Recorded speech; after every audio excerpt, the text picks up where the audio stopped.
أعوذ بالله من الشيطان الرجيم.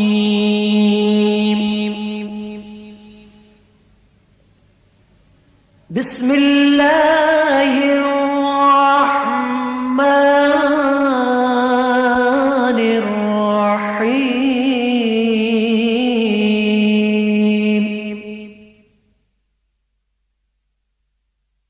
برادران اسلام، اس سے پہلے آپ نے 6 گنہگار عورتوں کی نصیحت آمیز کیسٹ کو سنا اور پسند فرمایا. سونک انٹرپرائزز اب آپ کی خدمت میں پیش کرتے ہیں ایک اور سبق آموز و نصیحت آمیز کیسٹ، 6 گنہگار مرد. میرے بزرگوں، دوستوں اور عزیز ساتھیوں، میں اس وقت آپ کے سامنے 6 گنہگار لوگوں کے عذاب بیان کروں گا اور ان گناہوں کی کچھ تفصیل بھی بیان کروں گا جن کی وجہ سے ان کو عذاب ہو رہا تھا. اس لیے کہ آج کل عام طور پر لوگ بھی ان گناہوں کے اندر مبتلا ہیں، اور بعض لوگ تو ان کو گناہ ہی نہیں سمجھتے. اگر گناہ سمجھتے بھی ہیں تو بہت ہلکا سا اور چھوٹا سا گناہ سمجھتے ہیں، حالانکہ وہ بہت بڑے بڑے گناہ ہیں، کیونکہ آپ صلی اللہ علیہ وسلم نے ان گناہوں کے کرنے والے لوگوں کے عذاب کو خود اپنی آنکھوں سے معراج کے موقع پر طرح طرح کے عذاب میں مبتلا دیکھا ہے، اور آپ صلی اللہ علیہ وسلم نے ان لوگوں کے عذاب کے منظر کو صحابہ اکرام کے سامنے بیان فرمایا ہے. یوں تو آپ صلی اللہ علیہ وسلم نے معراج کے اندر اور بہت سے منظر دیکھے ہیں، اور صحابہ اکرام کے سامنے آپ صلی اللہ علیہ وسلم نے بیان کیے ہیں، لیکن میں اس وقت آپ کے سامنے صرف 6 گنہگار لوگوں کے عذاب کے منظر کو بیان کروں گا. اللہ تعالی ہم سب کی ان گناہوں سے حفاظت فرمائے، آمین. ایک منظر تو آپ صلی اللہ علیہ وسلم نے یہ دیکھا جس کے بارے میں آپ صلی اللہ علیہ وسلم نے ارشاد فرمایا کہ میں ایسے لوگوں پر گزرا جن کے تانبے کے ناخن تھے، اور ان تانبے کے ناخنوں سے وہ لوگ اپنے ہی چہروں کو چھیل رہے تھے، اور کبھی ان ناخنوں سے اپنے ہی سینوں کو چھیل رہے ہیں. میرے دوستو، یہ عذاب آپ صلی اللہ علیہ وسلم نے اپنی آنکھوں سے دیکھا. کتنا تکلیف دہ عذاب ہے کہ اپنے ہی ناخنوں سے اپنے ہی چہروں اور سینوں کو چھیلنا اور بار بار انہیں زخموں کو چھیلتے رہنا. اللہ تعالی ہم سب کی حفاظت فرمائے. دوسرا منظر یہ ہے جس کے بارے میں آپ صلی اللہ علیہ وسلم نے فرمایا، مجھے کچھ ایسے لوگ بھی ملے جن کے پیٹ اتنے بڑے بڑے تھے جیسے انسانوں کے رہنے کے گھر ہوتے ہیں، اور ان کے ان پیٹوں میں سانپ تھے جو باہر سے نظر آ رہے تھے. اور ایک روایت میں ہے کہ ایک خون کی نہر بھی دیکھی جس میں آدمی غوطہ کھاتا ہے، اور جب وہ کنارے کے قریب آنا چاہتا ہے تو ایک فرشتہ جو کنارے پر کھڑا ہے اس کے منہ پر اتنی زور سے پتھر مارتا ہے کہ وہ پھر دوبارہ اپنی جگہ پہنچ جاتا ہے، اور یہ سلسلہ مستقل جاری ہے. دیکھیے میرے دوستو، کتنا سخت عذاب ہے کہ پیٹ میں سانپوں کا گھسنا اور ان کا کاٹنا اور خون کی نہر میں غوطہ کھانا، پتھروں کا مارا جانا، کتنا سخت عذاب ہے. اللہ تعالی ہماری حفاظت فرمائے، آمین. تیسرا منظر یہ ہے جس کے بارے میں آپ صلی اللہ علیہ وسلم نے یہ فرمایا کہ کچھ لوگ ہیں جن کے سر پتھر سے کچلے جا رہے ہیں. ہر بار سر ٹھیک ہو جاتے ہیں اور پھر کچلے جاتے ہیں، اور یہ سلسلہ مستقل جاری ہے. بتائیے میرے دوستو، یہ بھی کتنا سخت عذاب ہے. یوں تو میں نے کہہ دیا اور آپ نے سن لیا، لیکن ذرا سوچئے کہ اگر کوئی ہماری ایک انگلی ہی کو پتھر سے کچلے اور پھر اسی انگلی کو بار بار کچلے تو ذرا سوچو کہ کتنا درد ہوگا. اور وہاں تو سر کچلا جا رہا ہے، تو بتائیے کتنی تکلیف ہوگی. اللہ پاک ہم سب کی حفاظت فرمائے. چوتھا منظر یہ ہے جس کے بارے میں آپ صلی اللہ علیہ وسلم نے فرمایا کہ میں کچھ اور آگے چلا تو کچھ اور لوگوں کو دیکھا کہ ان کے ہونٹ اونٹ کی طرح بڑے بڑے ہیں، اور فرشتے ان کے منہ کو پھاڑ پھاڑ کر زبردستی ان کے منہ میں گوشت ٹھونس رہے ہیں جو ان کے پائخانے کے راستے سے نکل رہا ہے، اور وہ چیخ رہے ہیں، چلا رہے ہیں، لیکن ان کی کوئی سنائی نہیں ہو رہی ہے.